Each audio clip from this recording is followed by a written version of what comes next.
তুমি কি বধির প্রভু? বধির বোঝেন যে কানে শোনে না, বয়রা। তুমি কি বধির প্রভু, নাকি কানে তুলা দিয়া থাকো?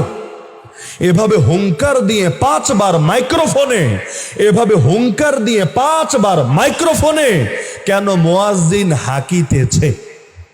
আজান রে বলছে মুয়াজ্জিন কেন হাঁকিতেছে? প্রেম কথা কে কয় চিৎকারে? আজান কিন্তু প্রেম কথা না, আজান ঘোষণা। ঘোষণা ঘোষণা তো এভাবেই দিবে, কিন্তু সে বলছে প্রেম কথা কে কয় চিৎকারে? দুনিয়া কাঁপিয়ে দিয়ে তোমাকে ধর্মের নামে ডাকা কোথা থেকে এলো প্রভু? তবে কি ধূর্ত শয়তানে, ধূর্ত শয়তানে, মানে মুয়াজ্জিন রে বলছে তবে কি ধূর্ত শয়তানে মনুষ্যেরা ডাকিতেছে অধর্মের সাজানো ময়দানে? তিলেক হিম্মত নাই, মানে তিল পরিমাণ হিম্মত নাই, আধা শটাকের নাই তেজ, 7 আসমানের প্রভু খোদা তাআলা হয়ে বসে আছো। পারে মুখে খালি কহ শুনি দুনিয়ার তুমি মালিক, অথচ মালিক অন্যে, অন্যে কহিতেছে তারা খোদা। নতুন এক নাস্তিক কবি বের হয়েছে, ফরহাদ মাজহারি। তার বিরুদ্ধে আলী হাসান ওসামা তার কবিতাগুলো কিভাবে রাসূলকে এবং আল্লাহকে কটূক্তি করে বানানো হয়েছে ভিডিওর মাধ্যমে আপনাদের, আলী হাসান ওসামার মাধ্যমে আপনাদেরকে দেখানোর চেষ্টা করব। প্রিয় দর্শক, এই যে নাস্তিকরা এভাবে কথা বলার সাহস পায় কিভাবে? আজকে যদি আমাদের দেশে আইন জারি হতো, নাস্তিকরা রাসূলের বিরুদ্ধে যখনই কোনো কটূক্তি করবে, কোনো কথা বলবে, সাথে সাথে তাকে কতল করা হবে, তাহলে আমাদের দেশে কোনো নাস্তিক এভাবে রাসূল এবং আল্লাহর বিরুদ্ধে কোনো কথা বলতে পারতো না, কোনো কটূক্তি করতে পারতো না। আজকে আমাদের দেশে কোনো নেতাকে গালি দিলে তাদের শরীরে লেগে যায়, কোনো নেতাকে কিছু বললে তাকে ফাঁসি পর্যন্ত নিয়ে যাওয়া হয়, কিন্তু রাসূলের বিরুদ্ধে তারা কটূক্তি করে, রাসূলের বিরুদ্ধে তারা কথা বলে, আল্লাহ তাআলার বিরুদ্ধে তারা কথা বলে। আপনারা চিন্তাও করতে পারবেন না এই মাজহার কবি মাজহারি যে কি পরিমাণ নাস্তিকতাবাদী কথা বলেছে কবিতার মাধ্যমে। চলুন কথা দীর্ঘ করব না, আমাদের আলী হাসান ওসামার জবান থেকে তার কবিতাগুলো আমরা শুনে আসব। শুধু আপনাদেরকে শোনানোর জন্য তার কবিতাগুলো আমরা ভিডিওতে এনেছি। চলুন দেখে আসি আলী হাসান ওসামা কি সুন্দর করে তার কবিতাগুলো ব্যাখ্যা পার্ট টু পার্ট দিচ্ছে আপনাদের মাঝে। যারা নতুন আমাদের চ্যানেলে, অবশ্যই আমাদের চ্যানেলটিকে এখনই সাবস্ক্রাইব করে আমাদের পাশে থাকবেন। তার ইবাদতনামা বইয়ের 69 নম্বর পৃষ্ঠায় লিখছে, কবিতার নাম আজান। কি নাম? সুন্দর লাগে না নাম শুনে? ইবাদতনামা বইয়ের নাম, কবিতার নাম আজান। কিন্তু লাইনগুলো শুনেন। 1 নম্বর লাইন, তুমি কি বধির প্রভু? বধির বোঝেন যে কানে শোনে না, বয়রা। তুমি কি বধির প্রভু, নাকি কানে তুলা দিয়া থাকো? এভাবে হুঙ্কার দিয়ে 5 বার মাইক্রোফোনে, এভাবে হুঙ্কার দিয়ে 5 বার মাইক্রোফোনে কেন মুয়াজ্জিন হাঁকিতেছে? আজান রে বলছে মুয়াজ্জিন কেন হাঁকিতেছে? প্রেম কথা কে কয় চিৎকারে? আজান কিন্তু প্রেম কথা না, আজান ঘোষণা। ঘোষণা ঘোষণা তো এভাবেই দিবে, কিন্তু সে বলছে প্রেম কথা কে কয় চিৎকারে? দুনিয়া কাঁপিয়ে দিয়ে তোমাকে ধর্মের নামে ডাকা কোথা থেকে এলো প্রভু? তবে কি ধূর্ত শয়তানে, ধূর্ত শয়তানে, মানে মুয়াজ্জিন রে বলছে তবে কি ধূর্ত শয়তানে মনুষ্যেরা ডাকিতেছে অধর্মের সাজানো ময়দানে। এই কবিতা বলার পরে এই দেশে থাকে কিভাবে আমারে বলে? তাহলে তসলিমার সমস্যা কি? তসলিমা নাসরিনের সাথে কি কারো কোনো ব্যক্তিগত দ্বন্দ্ব ছিল না, জায়গা জমি নিয়ে ঝামেলা ছিল? তাহলে তসলিমা নাসরিনও তো আমার মনে হয় না যে সে যে হারে এক বইয়ের মধ্যে যে হারে গোস্তাখি করেছে, তসলিমার কোনো বইও এত ব্যাপক গোস্তাখি পাওয়া যাবে কিনা আমার সন্দেহ আছে। কিন্তু এখন এই বাংলাদেশের হর্তাকর্তা হয়ে গিয়েছে, আল্লাহ হেফাজত করুন। এমনকি এই বইয়ের মধ্যে তার প্রতিটা কবিতা, মানে শুধু একটা কবিতাও যদি বলতো তাও নয়তো ব্যাখ্যা ছিল।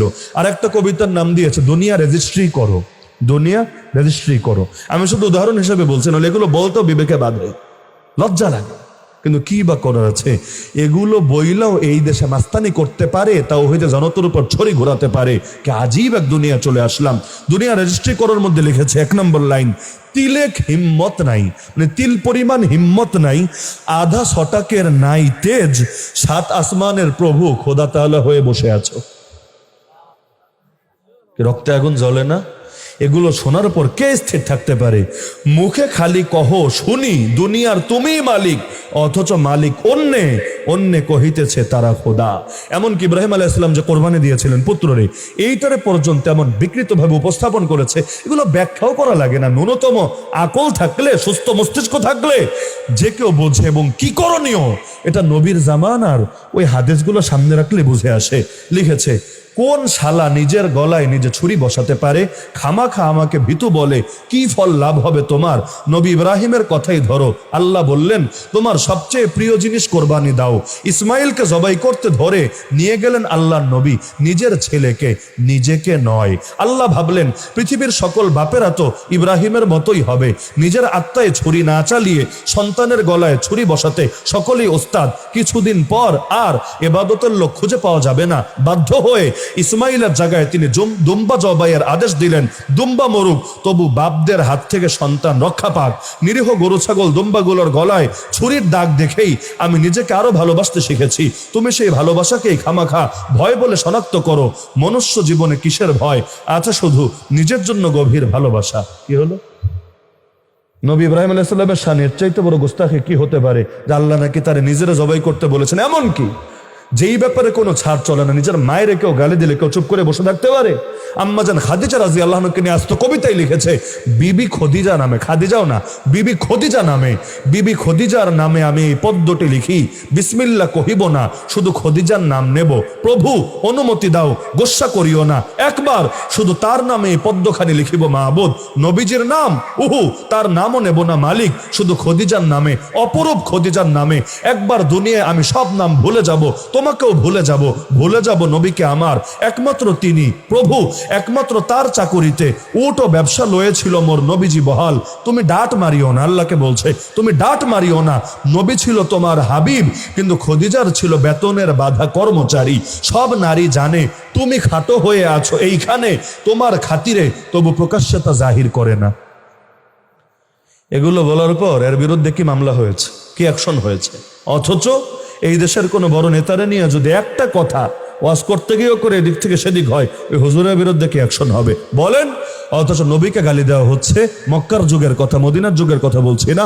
আল্লাহ রাসূল শুধু একটা বাক্য বলেছেন, ওয়াল্লাহি ওয়াল্লাহি লাকাদ জিতুকুম বিযবহি, আল্লাহর কসম আমি তোদের কাছে জবাই নিয়ে এসেছি। কখন বললেন? মক্কায়। কাদেরকে বললেন? নেতাদেরকে। কোন নেতা? যারা তারে গালি দিয়েছে। সাহাবী বলেন, যিনি বর্ণনা করেছেন, যেই কয়টা সেখানে ছিল ওদের সব কয়টারে আমি জবাই হয়ে পড়ে থাকতে দেখেছি বদরের ময়দানে। বিচার করেছেন কে? বিচার করেছেন কে? মক্কার যুগের কথা। কিন্তু ওই যে নবী বলেছেন তোদের কাছে জবাই নিয়ে এসেছি, আল্লাহ ঠিকই মক্কায় ওই বদরের ময়দানে মুসলমান কি দিয়ে শাস্তি দিবে? মুসলমানের কাছে আছে নাকি? দুইটা তরবারি মাত্র। 305 জন নেমেছে ময়দানে, বাকি 8 জন অন্যান্য দায়িত্বে, সব মিলালে 313 মিলে 1000-এর মোকাবেলা করবে কিভাবে? তো মুসলমান কিছু করে না রে ভাই, সব তো আল্লাহই করে। মুসলমান তো যাচ্ছে ওসিলা। আল্লাহ কত কিছুরই তো ওসিলা বানাতে পারে। নমরুদকে ধ্বংস করেছিলেন, কোন মুসলমান লেগেছিল? ফেরাউনকে চুবিয়ে মেরেছিলেন, কারে লেগেছিল? এই আব্রাহার হস্তি বাহিনীকে বরবাদ করেছিলেন, কোন জিনিস লেগেছিল? আজকের পাগলরা ভাবে এই দেশে ইসলামের বিজয় হবে কিভাবে? ওরা দেখে হুজুররা দুর্বল, সাধারণ জনতা দুর্বল, ইসলামপন্থীরা দুর্বল, ওরা ভাবে আরে এই দেশ মনে হয় ওদের 14 গোষ্ঠীর হয়ে গেছে, এখানে কখন আল্লাহর বিজয় হবে না, রাসূলুল্লাহর বিজয় হবে না, কোরআনের বিজয় হবে না। কিন্তু ওরা জানে না বিজয়ের মালিক হুজুররা না, বিজয়ের মালিক তাওহীদ জনতা না, বিজয়ের মালিক স্বয়ং আল্লাহ। আল্লাহ যখন বিজয়ের ফয়সালা করবেন, পৃথিবীর সবাই মিলেও সেই বিজয় রুখে দিতে পারবে না। হ্যাঁ, এই কথা শুনে আবার ফরহাদ মজহর টাইপের, নাস্তিক টাইপের লোকেরা বলতে পারে আল্লাহর হাতেই যদি বিজয় থাকে, তোমরা এখনো বিজয়ী হলো না কোন দুঃখে? জবাব সিম্পল, বিজয় আল্লাহরই হাতে। তবে এখনো আল্লাহ বিজয় দেন নাই কেন জানেন? আমাদের দাম বাড়বে কিভাবে? কিছু কোরবানি যদি নাই দেই, রক্ত যদি কিছু নাই ঝরে, কিয়ামতের দিন মুক্তি পাবো কিসের ভিত্তিতে? জীবনে তো এমন 2 রাকাত নামাজও পড়তে পারি নাই যেটা আল্লাহরে দেখানোর মতো, এমন একটা সেজদাও দিতে পারি নাই যেটা আল্লাহকে দেখানোর মতো। দিনের জন্য কিছু অবদান যদি না রাখতে পারি, আরে জামানার বেলাল যদি না হতে পারি, জামানার সুমাইয়া যদি না হতে পারি, জামানার হুসাইন যদি না হতে পারি, হাসরের ময়দানে তাদের সাথে মিলিত হব কিভাবে? কিয়ামতের ময়দানে আল্লাহর কাছে দামি হব কিভাবে? এই কোরবানি আল্লাহ জন্য নিচ্ছেন না, আল্লাহ আমার আপনার রক্তের মুখাপেক্ষী, বরং এজন্য আল্লাহ চাচ্ছেন বান্দা দামি হোক, বান্দার কিছু কোরবানি দেওয়ার সুযোগ হোক, বান্দার কপাল খুলে যাক। না হলে ইসলাম জিন্দা করতে নবীর 13 বছর কেন লাগলো? তয়েফের ময়দানে গিয়ে রক্ত হলো। সর্বশক্তিমান তো আল্লাহ, চাইলে তো প্রথম দিনই পারতেন, এত কিছু কেন লাগলো? যে জন্য লেগেছে আজও এজন্য সময় লাগছে, কিন্তু বিজয়ের মালিক কে? আল্লাহ যখনই আমরা উপযুক্ত হব, কোরবানি ঠিকভাবে দিয়ে ফেলতে পারবো, আল্লাহর নুসরত নেমে আসবে। দলিল কোরআন, ইন তানসুরুল্লাহ ইয়ানসুরকুম। যদি আল্লাহর সাহায্যে এগিয়ে আসতে পারো, আল্লাহই সাহায্য করবেন তোমাকে। বান্দা আবার আল্লাহর সাহায্য করে কিভাবে? ওই আল্লাহর সাহায্য মানে আল্লাহর দ্বীনকে সাহায্য করা। আল্লাহর দ্বীনের সাহায্যে যখন এগিয়ে আসবেন, আল্লাহ আপনাকে সাহায্য করবেন। তো রমাদান মাস শুধু সিয়াম আর কিয়ামের মাস না, বদরের চেতনারও মাস। সুতরাং প্রত্যেকের ভেতরে এই চেতনা আমরা আনি, প্রয়োজনে জান দেব, কিন্তু বাতিলের সামনে মাথা নত করব না। যতদিন ভেতরে প্রাণ আছে, সেই প্রাণে স্পন্দন আছে, ধমনীতে রক্ত প্রবাহিত আছে, হকের পক্ষে বাতিলের বিপক্ষে আমরণ লড়াইয়ের সংগ্রাম, জিহাদ আর যুদ্ধ চলবেই চলবে, চলবেই চলবে। আর এর জন্য আমার মায়ের কোল যদি খালি হওয়া লাগে, হ্যাঁ খালি হবে। এর জন্য যদি আমার স্ত্রী বিধবা হওয়া লাগে, হ্যাঁ বিধবা হবে। এর জন্য আমার সন্তান যদি এতিম হওয়ার প্রয়োজন পড়ে, হ্যাঁ এতিম হবে।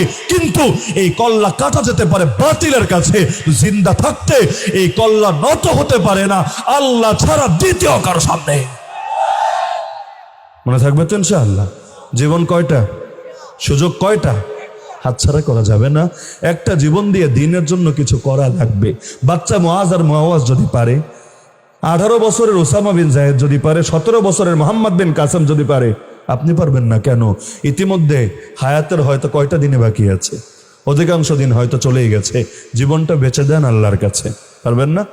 বেচে দিবেন, জীবনটাই বেচে দিবেন আল্লাহর কাছে। আল্লাহ মাগনা কিনবেন না, আল্লাহ মূল্য দিয়ে কিনবেন, দামি মূল্য। সেই মূল্যের নাম কি?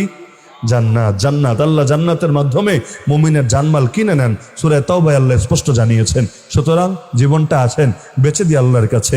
হায়াতে যেই কয়দিন আছে, আমার সর্বোচ্চটুকু, সর্বোচ্চ এবং সর্বস্ব দিয়ে আমি খেদমত अंजाम दिए যাব ইসলামের। পারবেন इंशाअल्लाह?